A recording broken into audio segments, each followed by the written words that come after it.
At first, it feels like any other place built for kids. Bright lights, games, music playing somewhere in the background. The kind of place meant to be loud, busy, and full of energy. But then you notice something different. The stage. The figures standing there, completely still, waiting. They don't move on their own. Nothing starts until someone walks up and presses a button. And then, suddenly, the room changes. This is the Rock-afire Explosion. Animatronic bands like this once filled family restaurants across the country. In the 1980s and early 90s, places like this were everywhere. Families gathered for birthdays. Kids watched the stage while pizza cooled on the table. The characters became familiar, predictable, part of the routine.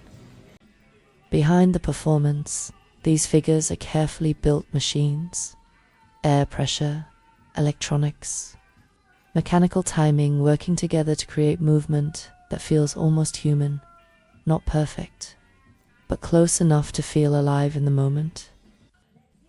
Over time, that kind of entertainment faded.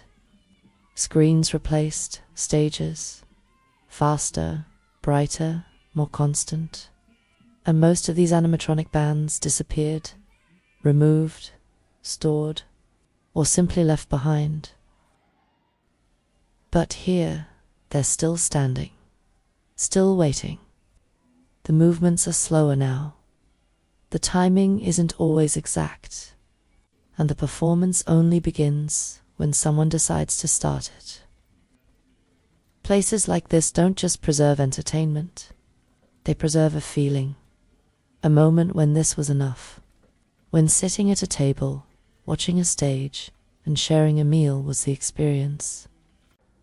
Now, the room is quieter, but the show is still here, waiting to begin again.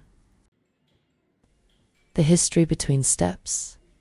Thank you for taking a step with me.